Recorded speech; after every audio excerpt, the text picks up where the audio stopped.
Bonni is back for a question and answer episode this week. We're responding to your questions on reading habits, motivating employees, and drawing the line between friend and manager. This is Coaching for Leaders, episode 558. Produced by Innovate Learning, maximizing human potential. Greetings to you from Orange County, California. This is Coaching for Leaders, and I'm your host, Dave Stachowiak. Leaders aren't born, they're made. And this weekly show helps you discover leadership wisdom through insightful conversations. Those of you who have been listening for a long time know that Bonni regularly appears with me on the show to respond to questions that come in from our listening community. If you have a question that you would like us to consider for a future episode, go over to coachingforleaders.com/feedback. That's the very best place for us to get it for you to get it to us, rather, for consideration. And for those of you who have not heard Bonni on the show, or maybe have recently begun listening, Bonni is my life partner, my best friend, and also in her own right, such a talented and thoughtful and kind leader in so many ways. And I'm always so excited to be able to have this conversation with you, Bonni, to talk about some of the questions that have come in. Welcome back to the show. Thanks, Dave.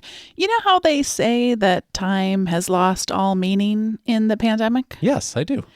Well, I thought we were still doing these shows monthly.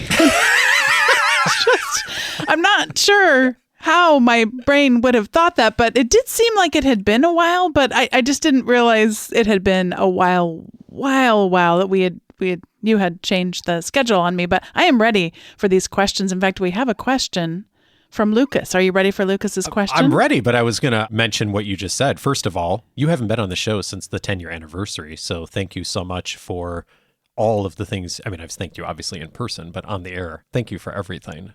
I've given up trying to forward you all the emails of people who say thank you and just love everything you've said to them over the years. So thank you so much on everyone's behalf.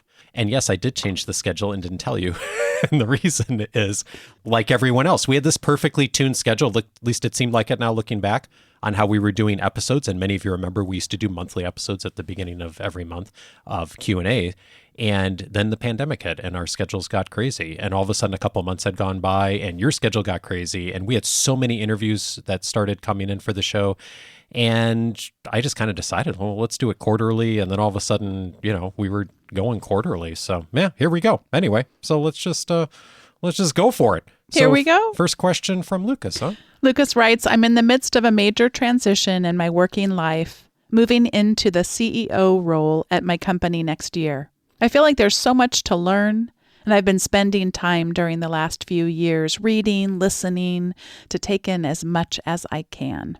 Lately, I find that there are a lot of areas where I want to read more, but most business books seem to be on the order of 200 to 300 pages, audiobooks on the order of 10 plus hours of listening time. Can you and/or listeners offer recommendations on impactful business books that have the gift of being short? I know great ideas may take time to talk about, explain, and guide others within writing, so I know this is a somewhat silly request, but trying to cover a lot of ground, and this will help me do that more quickly. Lucas, thank you so much for sending this question. You are not the first person who has asked a question like this, and I'm going to answer a slightly different question than you've asked. I do have a couple of recommendations for you, but I would actually invite you to think about this not necessarily as a more or a less, but from a lens of relevancy. So you are, by the way, congratulations, about to, it sounds like, or maybe even as we're recording this, having become CEO. That is a big responsibility in any organization. And as you mentioned, you've been doing a lot of reading and listening and thoughtfulness about your career already. I'm guessing that you already have 3 or 4 or 5 or 10 things on your list that are coming up for you as things that you'd like to get better at or improve upon in order to be able to execute on this new role successfully. And that would be the place that I'd invite you to start, if you haven't already, is to get that down on paper, make that a tangible list. And I would look at it through the lens of competency, not through the lens of book titles. and thinking about where do I need to get better as a CEO? Is it that I need to be more coach-like? Is it that I need to get better at handling conflict, strategy, vision, whatever's important for you, get that down on paper. Find the 3 to 5 that for you are most important right now and start there. And then utilize that as the starting point for what would be the book, the podcast, the TED Talk, whatever that you're going to go and follow or to dive in order to be able to get what you most need. And as far as it through the lens of reading, once you know what that list is, you might start on the Coaching for Leaders website and just do a quick search on the topic and look at who we've had on the show in the recent past or even long ago that has books and resources on that topic specifically. And for those of you who haven't set up your free membership, you can do it at coachingforleaders.com and you can search the entire library by topic. You might want to start there, Lucas, and just look at, rather than starting from a place of the book itself, of looking at the topic, the situation, and how do you get better at it? And when you decide what that book or resource or podcast or whatever is, the way that I like to enter into things now versus what I did 5 or 10 years ago is I try to find what's the most useful thing for me from this person's work that will help. So here's an example. When I pick up a book to review it for the show and I'm preparing for a conversation with an author, usually my first step is to pick up the book. I read the first chapter. I may read the second chapter, and then I go look at the table of contents. Once I have a sense of the overall message of the book, and I go look at the table of contents and I say, which here on this list is most important for our audience to know about, to hear about, is going to be most useful for the people listening.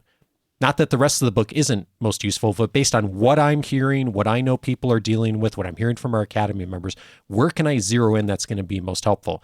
And then I'll start with those chapters. And I may still go and read the entire book, but I don't necessarily read it in order. And sometimes I get into a book and I read a first chapter and then I'll go find another chapter that I think is really relevant, and I never get past that. Not because the rest of the book wasn't good, but because I found something that was so rich and deep, and there's so much that I can do with it for a conversation or for my own work or in my coaching that I never get past that point. And so I may only end up spending 60 minutes reading the 10-hour audiobook, right? And I would invite you to think about doing the same. You know, we have all been taught this lesson that we need to be completionists when it comes to books, that we need to not only read a book in order, but that as soon as we start it, we have to finish it. And that is a choice. And it works sometimes, and that's great if you're reading a novel. But when you're thinking about this through the lens, like you are, Lucas, of how do I get the most out of this in the most effective and useful manner for me, I would invite you to think about how can you look at getting what's most important out of the book. And then once you find that chapter, that idea, that principle that's most important, then I would pivot pretty quickly to how do you apply it and use it. So one of the audio courses that we have on the website, this is also free, is how to get traction. And the intention behind that audio course is to zero in on one of those 3 to 5 things. And once you decide what that is, and you decide the message that you've received from the book or whatever resource that's useful to you to implement, then I would start there of actually taking the 90 days that that course outlines and applying it in your work and learning things from it and getting feedback and having conversations with folks in your organization in order to really get value from your reading. So I wouldn't necessarily invite you to read more, which is kind of the context to your question. How do I actually read more books without reading more books? I would invite you to read more purposefully. And maybe you even read a little less as far as your clock hours, but you're spending more time doing the implementation of the thing that is that you're learning. Now, if you really want to grab a couple of book titles that might be useful, I put together a document a number of years ago that's called the 13 Crucial Books That Every Leader Should Know. I just looked at it today. It's still just as relevant as it was 4 or 5 years ago when I first put it together.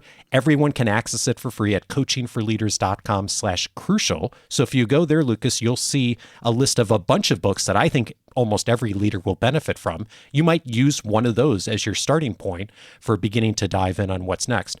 The other resource that I'd mention that many of our Academy members find useful as well is a service that's called Blinkist. It's got a funny name, but it's a powerful service. It's essentially one of those services where they do a bit of a book summary. So a book that might be 10 hours that take you to read, you can read in 15 or 20 minutes because they do a nice summary of the book. And again, I wouldn't use that as an ending point for your learning. I think sometimes people use the book summary services and they say, well, I got everything I needed to get out of the 15 minutes because I read the book summary. I would instead, the people that I see that use that service most effectively in our academy are the people who use that as their screening for which books they're going to read and dive in on more detail. And I think you might use something like Blinkist or many of the other services out there that would help you to identify what's going to be the most useful book for you. Just like Dave, I am going to not answer your question. But I'm going to push back a little bit and invite you to do some similar things that Dave talked about. I'm going to invite you to do 3 things. The first is to spend more time thinking. I'd like to invite you to spend more time asking, and I'd invite you to spend more time resurfacing. When it comes to thinking, I recall so vividly about 10 or 15 years ago, there was a fascinating article, which I wish I had bookmarked, Dave, because I've referred to it so many times since then, but it was looking at the common challenges that presidents in the United States have shared, regardless of political party, regardless of style, and it was having enough time for thinking. The danger in wanting to spend more time reading is that it could potentially, since we all have a finite amount of time, give you a false sense of security that you're spending the time doing the most valuable thing. And I just think about those leaders, again, across lots of different philosophies, policy ideas, etc., just that common shared challenge and how important it is for us to be thinking. The other challenge that I have for you around wanting to spend more time reading is it's an external view of the world, which is essential, by the way. We need to definitely not be myopic only within our own industry or only within our own companies and our circumstances. But the challenge is that the further up that we move in organizations, the harder it is for us to have a keen appreciation for those things that people would feel reluctant to tell us because of the power that we now are perceived as having. So I'd invite you to spend more time asking. If it came between reading another business book or having key levers that would allow you to have lenses into the view of the things that are most important for you to know, that people might not necessarily tell you if you don't ask. And sometimes that ask needs to happen where people are allowed to provide you with anonymous feedback. And sometimes it's building those key relationships and asking for candid feedback toward the things that are most relevant for you as a leader that you're trying to grow in. And I'm sure that Dave probably has some ideas already that we can put in the show notes around really key discussions that Dave has had in the past around how to ask those key questions for feedback. I'd encourage you, read one less book a month and add in this key lens to be able to read your company, read your impact in a more powerful way. And the final thing I'd invite you to do is to spend more time resurfacing things. Dave and I have really gotten into this service. I believe we've both talked about it on the podcast before, but I'd like to share about it again. It's called Readwise. And I can be reading a book, whether it's a PDF. Sometimes I'm able to get advanced copies of books, which feels to me, Dave, like just a kid in a candy store over here. And sometimes I'm reading an electronic book. And as I highlight, it's syncing to the service. And it's basically digesting all of these highlights that I consider to be important enough to stop my reading and feed into the various systems. And all my highlights from across, I use a read it later service that's called Instapaper. As I mentioned, I sometimes read directly off of PDFs or if I'm reading in an ebook. And they're all getting collected and curated there inside of the Readwise surface. And what that's allowing me to do is be able to resurface the things that were most important to me. I can favorite them. I can decide how often I want these things to get resurfaced for me. Another thing I'm not as disciplined about doing, but perhaps you'll have greater success than me, would be some form of journaling. But the journal app that I use is called Day One. Many of the journal apps will do this where they will resurface a year ago, this is what you were facing, this is what you were writing about, this is what you were challenged about. So in the same way that when I ask you to spend more time asking questions of people within your organization who you lead, you also could resurface your own areas of growth as a leader and be able to have some sort of a journaling tool to be able to do that for you. So once again, I just encourage you to spend a little bit more time thinking, a little bit more time asking questions, and a little bit more time resurfacing. Thank you so much for the question. I do apologize. It's one of those sorry, not sorry things.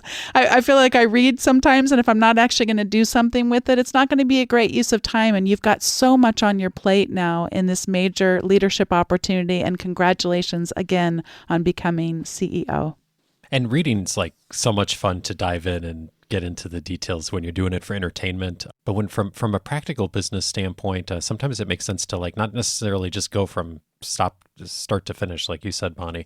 Lucus, we'd love to hear what you decide to do coming out of this. Drop me a note, let me know. I'd love to hear. So let's go to our next question here that came in from Elizabeth. She wrote, I recently started my first job as a project lead, and I have several projects I'm working on. Most of them appear to go smoothly with my team members valuing my input and listening to me when I ask them to do something. However, I work with 2 people on 2 of my projects that do not seem to like the fact that I'm a newbie and giving them things to do. Although I'm fairly sure that it's not purely because of my leadership role over them. And she says, I'm 10 years younger. They're extremely busy and we are understaffed. I was wondering if there are some ways to slowly make them realize that it's in their best interest to cooperate. Bonni, what do you think? I really enjoy reading the literature around motivation and what really motivates people. And there are 3 things that come out of that literature. And the first is how important autonomy is in our sense of motivation and what drives us. One of the things that concerns me about your question is around this, and it's a subtle phrase. Sometimes we really pick up on little things, and there may be nothing here, but I was concerned around this phrase that you used. It's in their best interest to cooperate. And I am someone who has a lot of, shall we say, baggage around control, and I don't really enjoy being controlled. Most people don't. So I would really ask you as a leader, I'd invite you to consider, is it really in their best interest to cooperate with you? Or would it be maybe more in your best interest to have more of an orientation as a leader to be asking for input, to creating opportunities where people can learn from one another? As a leader, I do try to remain pretty humble that I don't always have the best answers. Yet, I don't want to take too much out of the way that you worded things, but yes, sometimes someone needs to make a decision. We do need to provide a sense of moving forward, and we can't all be asking ourselves questions all the time. At some point, decisions do have to be made. But when you approach leadership that way, you could be giving the impression that people don't have the kind of autonomy that so many of us need in order to maintain our sense of motivation. The second thing that a lot of the literature tells us around what motivates people is this sense of mastery, being able to get really good at something. And it's important for you to be considering in your own growth as a career, are you able to lead people who are stellar at what they do? I will often call these people rock stars. And as a leader, I need to recognize I want to continue to grow my own leadership. And part of that means leading people and being comfortable doing so, leading people who are way better at whatever the thing is than what we're talking about. And so that's something for you just to be considering. Is it always going to be that you have the answers and it's in everyone's else best interest to cooperate with you? Or might it be that you're leading people, You're providing almost a fertilization. You're providing that good soil because of giving people autonomy, helping people grow and develop such that they can become absolutely amazing at something, perhaps even more skilled at it than you are. And then the third area I'd like to share about that shows up in a lot of the literature around what motivates people is having a sense of significance. And so as leaders, that's another thing that we can often do, is to be able to help people connect their own sense of significance and how they are able to contribute to something larger than themselves. And that can be another way to challenge ourselves. So I would invite you just to think a little bit about control, and is leadership about control or is leadership about influence? And influence is a lot messier. It's a lot more fearful if we're feeling a little bit, especially leading people who are older than you, leading people with perhaps more experience than you. That can really bring out some of our insecurities and some of our feelings of inadequacy. But it's so much easier, I think, to embrace that, oh no, I'm not here to control. I'm not here to dictate precisely exactly how this all has to happen. I'm here to get to influence and also to help people uncover the ways that what they do actually make a difference. I love everything you said, Bonni, and I have a few tactical things to go along with what you recommended. First of all, for those who'd like to get in more on the motivation literature that Bonni mentioned, I think the very best book, speaking of books on this, is Drive by Daniel Pink. He does a beautiful job of really painting a picture around the history and the research, but it's also just a compelling read. If you're looking to motivate people, I think that that's a really wonderful place to start, and it captures a bunch of the essences of what Bonni just mentioned. And the other thing that I was thinking of, Bonni, I actually zeroed in on two phrases as well, but they were different than yours. One of them was the age phrase. You mentioned being younger than the folks that you're leading, that you're having a little bit more friction with. Bonni and I had, speaking of years going by, I think 9 years ago, we recorded an episode, it's episode 59, on 7 principles for leading people older than you. And both of us found ourselves early on in our career leading people who were many years our senior and who had expertise in the things that they were doing far beyond the expertise we had. But it wasn't our job to be the expert. It was our job to define the work, to lead the work, to set outcomes, to have vision, to do the work of leadership, but to really do it through the lens of how do we honor the wonderful expertise and experience that people bring. So that episode does a deep dive on that, Elizabeth, and you might find that useful for a few more ideas on it. But here's a couple of starting points for it. One of them would be the other phrase that I zeroed in on is you said giving them things to do. When I think of an experienced person, as you describe these folks, they've had a lot of experience. I'm assuming they generally know what they're doing. They know how to do the work. As Bonni said, autonomy is huge for so many people. I would invite you to think about maybe transitioning that phrase, giving them things to do, to defining the outcome. What's the outcome of the projects? You mentioned there's several of them. What are the outcomes? What are the milestones people to hit? Those are something that probably do come from the project manager, that everyone needs to be at a place where that's very clear and agreed to. But the how that happens, especially for an experienced person, you do the work of defining the outcome as the manager and the timeline, and then you leave it to an experienced person to decide how they're going to meet that timeline. And maybe you do a little bit of coaching and connecting. Now, with someone who doesn't have experience, you're going to be doing a lot more work. You might be even doing more dictating to them. Okay, here's how it needs to go if you're doing this for the first time, right? But for an experienced person, I would really encourage you to think about this as, how do I define the outcomes? And then ask them, what does the task list look like? What do the milestones maybe even look like that make this happen in such a way that is going to be leverage their experience and their wisdom that they already bring? And if you can do that, you're giving them a lot more ownership over it. The other place that I'd invite you to think about is what's really important for them. Bonni mentioned mastery. What do they want to get better at? Where do they want to go in their careers? You have the role as leader, manager, project manager, of being able to see a little bit of the bigger picture. And you might enter into some of these conversations rather than a starting point of, here's what I need you to do today, of where are you working on becoming? And a wonderful framework for that is to begin with career conversations, of to begin to understand where they're going, what's important to them, how can you help support them in getting to where they want to go. A beautiful framework for this was presented on episode 370 by Russ Laraway, of walking us through a 3-step process for having career conversations. And it starts with looking at where folks have come in their careers, where they're at today, and where they're going, past, present, and future. And if you take the time to do that as a leader for the people you're working with, not just these 2 folks, but all those folks, that takes time, it takes investment, but almost nobody does it consistently. If you begin in that place and really demonstrate to people over time that it's not just about getting the task done today, but in addition to that, I, as manager of this organization, I, as leader of this team, am ready and willing to support you in going where you're going in your career. And I'm going to help you to do that. I'm going to help connect the resources and the work and the coaching and the feedback.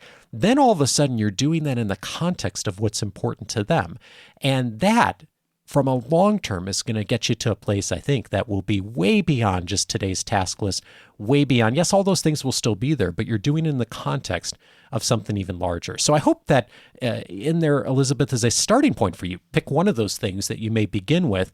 And I think that will get you down the journey of beginning to change this relationship a bit to I say this and you do this, to I'm here to support the success of the whole organization and to help everyone to move forward. And that'd be a really exciting place for you to go.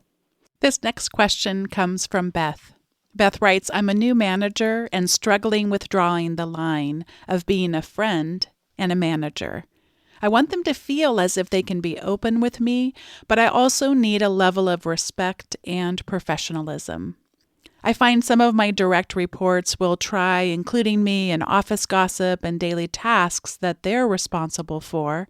I love jumping in and helping the team out, leading by example, but I also don't want to set a wrong tone. Thanks for your question, Beth. And you mentioned the word or the phrase, you're looking for where to draw the line between being a friend and manager. I wanted to just say that in my experience, there really isn't a line. And I don't think we talk about this enough. I know it's shown up in some of the research around employee motivation. I'm back to that again, although I'm back to, I think, a different set of research, this time from the Gallup organization. But some of the early work they've done on job satisfaction would point toward when we have a person we consider to be our friend at work, that it's a lot more likely we're going to be that much more satisfied in our jobs. And I think it would be kind of, and you didn't say this at all, I'm more speaking about this whole thing of why we think there need to be these huge barriers between us that we would have to set up and just set ourselves up to think we're not supposed to be friends with people at work. When you spend that kind of time around other people, my goodness gracious, I hope that we're friends, And so the big difference, and Dave talked about this a little bit, the big difference, of course, in how the relationships change is that there is now a power differential there that wasn't there previously. People who are managers often speak into or even sometimes make the decision that has to do with another person's income that they make, with what projects they're assigned to work on. And whenever we have a power differential in our relationships, whether that power differential is perceived as being exercised or not, just the very fact that it is there changes the dynamic in our relationships. For example, I recently have grown close to a student who's finishing up his 4-year college experience. And just the other day, we were talking together. I'm delighted to be able to celebrate this new season for him in his life after he graduates and goes on to law school. But I'm also excited for us to get to know each other without the power differential that comes in when someone is another person's teacher. And for example, there's grades involved in that kind of stuff. We just talked very openly about how our relationship will change in some really good ways. As he was also telling me very sweetly, he was sad that, that this particular class was ending and all of that. But I'm looking forward to having a relationship with this person that doesn't have that power differential. Now, it's not like in those kinds of situations, everything is equal. I am decades older than this person. So when you talk about mentoring relationships, there's also different dynamics that come in, but we have all sorts of different friendships. Not all of our friendships are completely equally yoked. But in a workplace where we have to be very careful from a legal and from an ethical standpoint is when that power differential comes into play. And as Dave said, you mentioned that being a new manager, we are assuming that you're starting to want to find what does this look like for you to perhaps have friendships, but also to be in a leadership role, to be managing other people and what that means.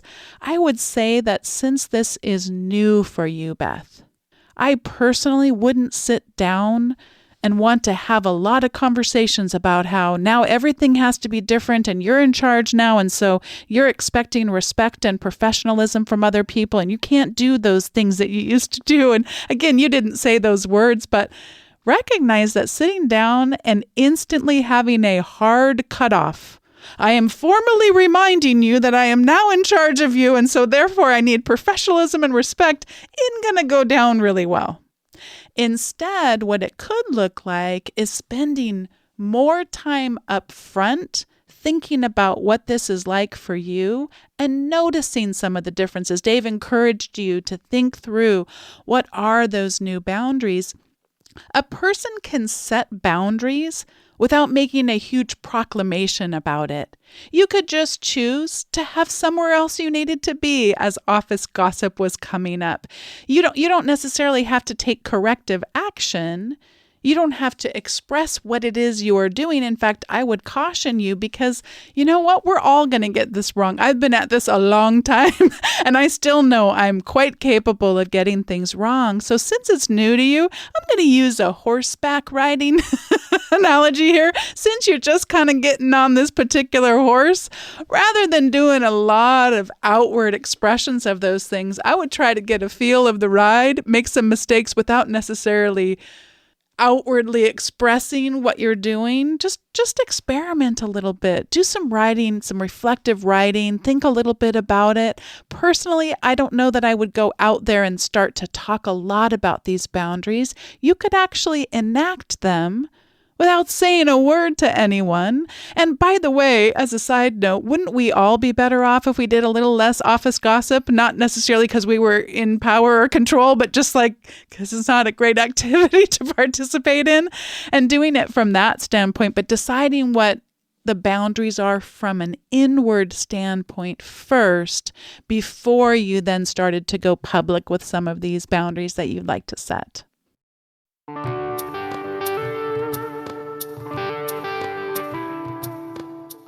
I already mentioned a few related episodes in response to a few of the specific questions. However, a few more that might be helpful to you if you found that you'd like to lean in more on some of the topics we discussed today. One of them is episode 107, 3 Steps to Soliciting Feedback. My guest on that episode was Tom Henschel, the first time Tom was on the show.